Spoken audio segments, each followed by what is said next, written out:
सभी का स्वागत है हमारे YouTube चैनल गुरु भारद्वाज में।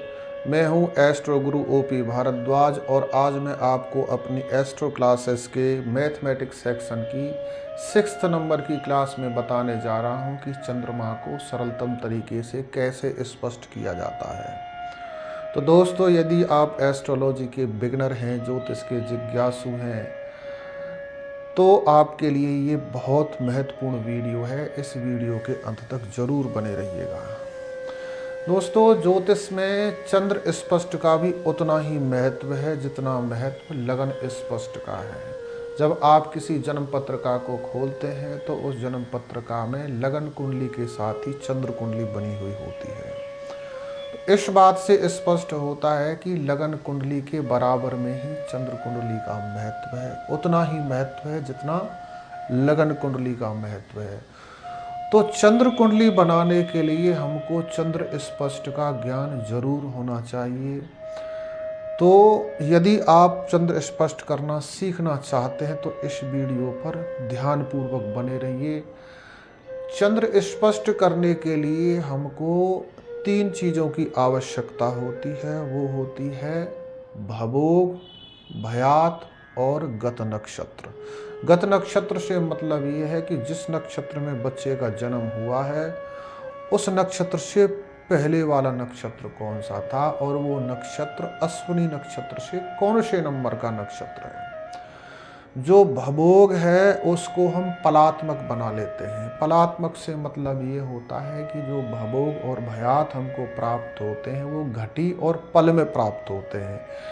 जो पहले वाले अंक होते हैं वो घटी होते हैं और पिछले वाले अंक होते हैं वो पल होते हैं। तो घटी को हम 60 से मल्टीप्लाई करके पल बना लेते हैं, क्योंकि एक घटी में 60 पल होते हैं। इसलिए हम घटियों में 60 से पल कर गुणा करके उनको पल बना लेते हैं और पिछले पलों को उनमें जोड़कर इसको पूरी संख्या को पलात्मक भवोग कहा जाता है। ठीक इसी तरह से हम भयात को पलात्मक बना लेते हैं और फिर भयात में पलात्मक भवोग से भाग देते हैं। यहाँ पर मैंने आपको प्रैक्टिकली समझाने के लिए एक बच्चे की जन्म तारीख ली है। इस बच्चे की जन्म तारीख है 26 अप्रैल 2023 और जन्म का समय है इसका सुबह के 9:30 बजे का। जन्म स्थान है जलंधर। इस बच्चे की जन्म पत्रिका में जो भवोग निकला है वो है 63 घटी 50 पल। जब 63 घटी 50 पल को हम पलात्मक बनाएंगे, 63 मल्टीप्लाई 60 प्लस 50 तो ये संख्या हो जाएगी 3830। इसी प्रकार से जब भयात को हम पलात्मक बनाएंगे, 12 गुणा 60 प्लस 55 तो ये हो जाएगा 775। इस प्रकार से ये हमको पलात्मक के रूप में प्राप्त हो गया भवोग और भयात। अब हम इसमें 775 यानी पलात्मक भयात में 3830 से भाग देंगे। 775 संख्या छोटी है, 3830 बड़ी है, इसमें जाएगा नहीं, इसलिए इसमें 60 से गुणा कर लेंगे।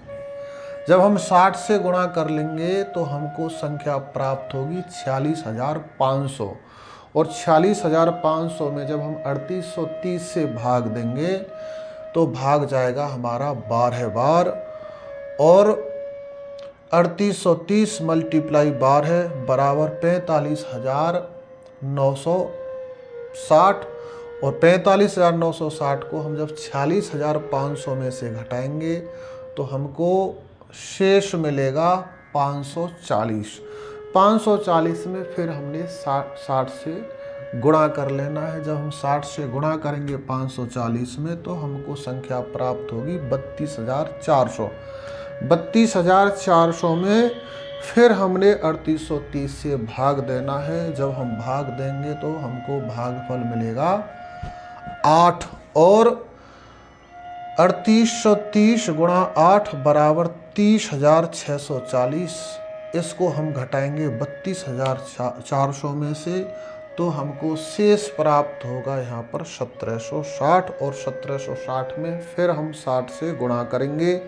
जब हम 60 से गुणा करेंगे तो हमको संख्या प्राप्त होगी 1,05,600 और 1,05,600 में जब हम 3830 से भाग देंगे तो हमको भागफल मिलेगा 27, और 27 मल्टीप्लाई 3830 बराबर 1,03,410। 1,03,410 को जब हम 1,05,600 में से घटाएंगे तो हमको शेष मिलेगा 2190। इस प्रोसेस को हम केवल इतना ही चलाएंगे, हमको 3 अंक ये जो प्राप्त हो गए हैं यही हमारे लिए इम्पोर्टेंट है। अब आगे प्रोसेस हमारा आता है नक्षत्र का। इस बच्चे का जो जन्म हुआ है वो हुआ है पुनर्वसु नक्षत्र में, और पुनर्वसु नक्षत्र से जो पहला नक्षत्र है वो है आरुद्रा नक्षत्र। आरुद्रा नक्षत्र को जब आप अश्विनी से गिनेंगे तो वो 6वां नक्षत्र है, और 6वां नक्षत्र यानी 6 अंक। उस 6 अंक में हमने 60 से फिर गुणा कर लेना है, जो हमको अंक प्राप्त होगा। यहाँ पर हमको 6 में जब हमने 60 से भाग दिया तो 360 मिले। इन 360 अंकों को हमने इन 3 भागफल में जो हमको प्राप्त हुए अंक इनमें प्लस कर लेना है 12, 8, 27 में। 360 को जब हमने 12, 8, 27 में प्लस किया तो हमको प्राप्त हुआ 372, 8, 27। ये जो अंक हमको प्राप्त हुआ इसमें हमने 2 से गुणा कर देना, यानी कि इसको डबल कर देना है। डबल करने पर ये 372 के डबल 744 हो गए, 8 के डबल 16 हो गए, और 27 के डबल 54 हो गए। आपके सामने ऐसे भी डिजिट आएंगे जिनका टोटल 60 से ज़्यादा होगा।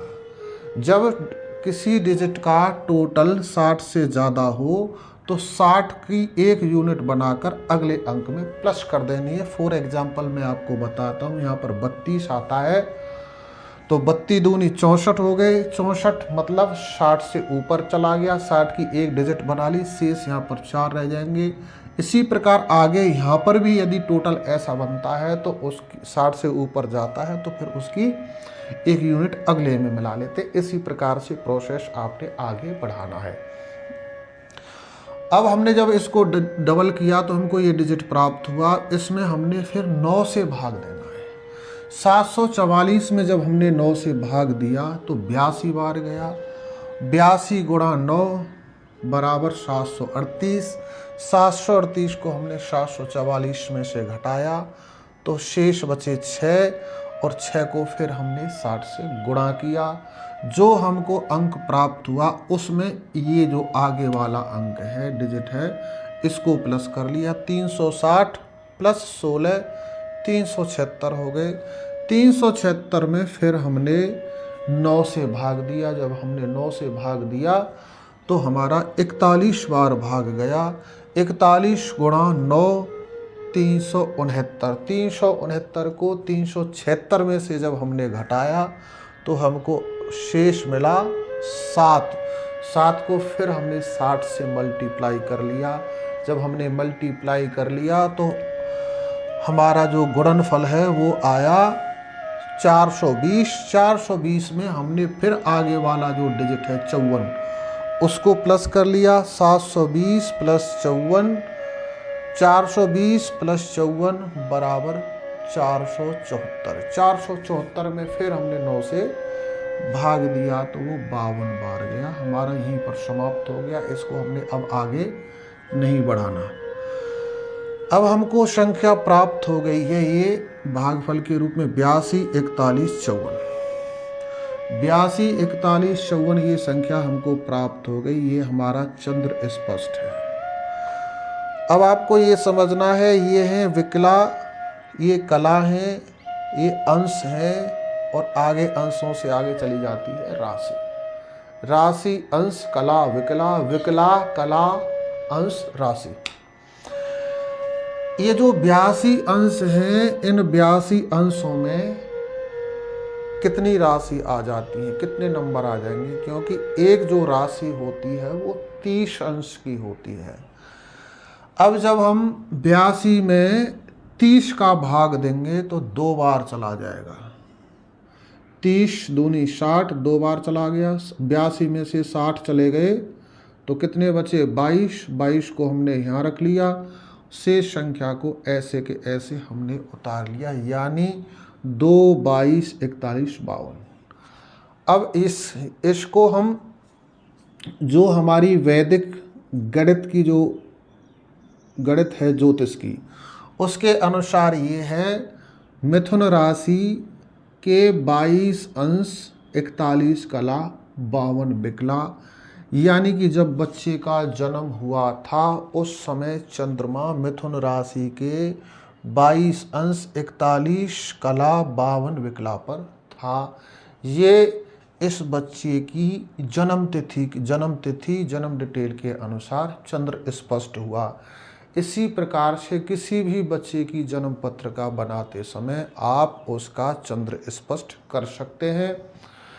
यदि फिर भी आपको इसमें से कोई बात समझ में नहीं आई है तो आप हमारी वीडियो के कमेंट में लिखकर हमको पूछ सकते हैं। तो दोस्तों जुड़े रहिए हमारे चैनल के साथ, हम आपके लिए ऐसे ही ज्योतिष की ज्ञान की वृद्धि करने वाले, एस्ट्रोलॉजिक नॉलेज प्लस करने वाले वीडियोज़ लेकर आते रहेंगे। यदि वीडियो आपको अच्छा लगता है लाइक कमेंट शेयर अवश्य कर देना, ये सेवा आपके लिए बिल्कुल